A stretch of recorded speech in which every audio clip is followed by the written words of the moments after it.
ate the apple, man has never abstained from any fully whatever he could do, the end is atomic hell।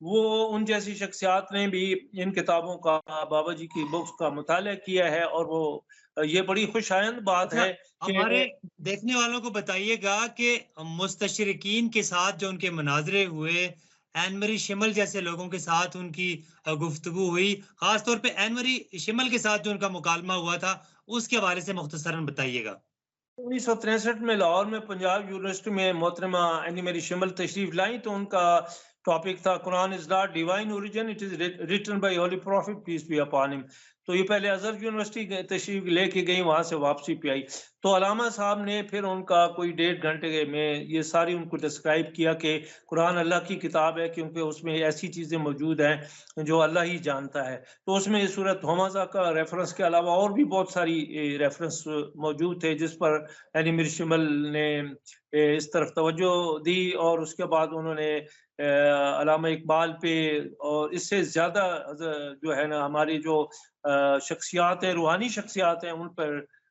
سلطان بابو رحمۃ اللہ علیہ پر، ان چیزوں پر انہوں نے اور زیادہ مرتکز کیا، تصوف پہ بہت زیادہ، اور اسلام پہ انہوں نے اچھی ترجمانی کی۔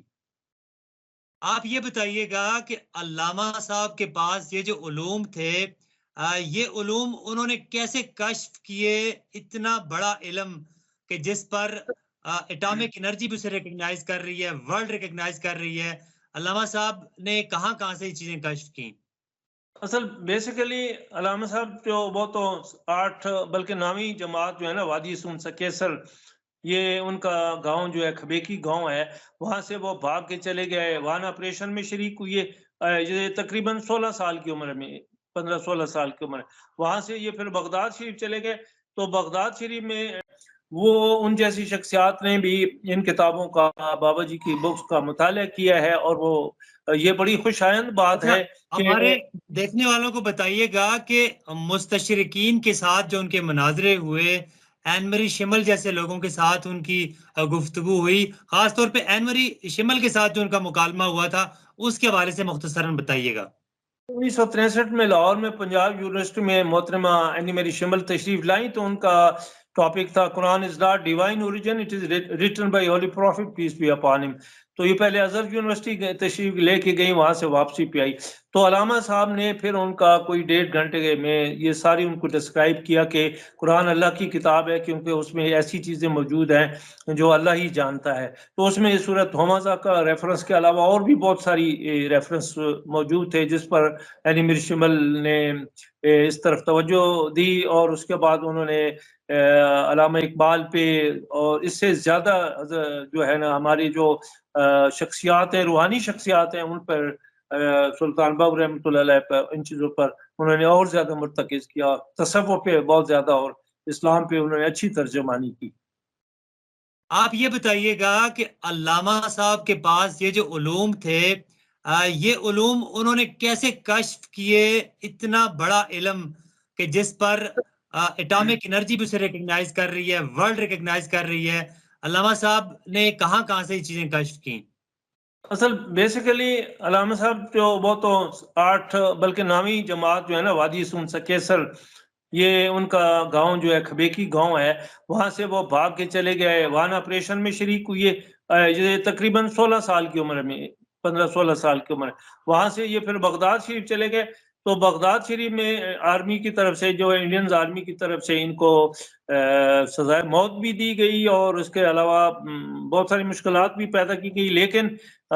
تقریباً 6 ماہ کی سزا کے بعد پھر حضور غوث پاک رضی اللہ تعالیٰ ان کے مزار پہ یہ تشریف لے گئے، وہاں سے یہ سلسلہ واہ، چلا۔ اس کے بعد انہوں نے تمام بکس کا مطالعہ کیا، پڑھی، کچھ علم لدنی تھا ان کے پاس بیسیکلی، یہ ساری واہ، انہوں نے ورلڈ کی جو جتنی بھی زبانیں تھیں انہوں نے اس کا مطالعہ کیا، عربی، فارسی، انگریزی، اس کے علاوہ سائنس پہ انہوں نے، لٹریچر پہ انہوں نے، اس کے جتنی بھی چیزیں، جتنے قرآن حکیم، تورات، زبور، انجیل، سب کا مطالعہ کیا۔ بیسیکلی ان کے پاس علم لدنیت تھا، شاعری بھی کی، اس کے شاعری پہ ان کی پوری 2 جلدیں اب ہم تیار کر رہے ہیں، تو ان کے پاس علم لدنی تھا، جس کی وجہ سے وہ، اور ان کا روحانی طور پر حضرت خواجہ خضر علیہ السلام سے بھی تعلق تھا، اور حضور غوث پاک کے ہاں ماشاءاللہ، تو انہوں نے کافی ٹائم گزارا۔ واہ واہ واہ، یہ وہ لوگ ہیں، الا ان اولیاء اللہ لا خوف علیہم ولا هم یحزنون، ناظرین کرام، آج ہم نے ایک ایسی نابغہ روزگار ہستی کے حوالے سے گفتگو کی جن کے حوالے سے طویل وقت درکار ہے، لیکن ہم نے اس مختصر ایک نشست میں علامہ یوسف جبرائیل صاحب کے فرزند شوکت آوان صاحب قبلہ ہمارے ساتھ موجود تھے، جنہوں نے علامہ صاحب کی شخصیت اور ان کی تصانیف کے حوالے سے بات کی۔ ناظرین کرام، ایسے وی لاگ انشاءاللہ اب آئندہ بھی لے کر آپ کی خدمت میں حاضر ہوتے رہیں گے اور علم کے موتی آپ کے اذہان کے لیے پیش کرتے رہیں گے۔ ایک نئے پروگرام تک دیجیے اجازت۔ اللہ نگہبان۔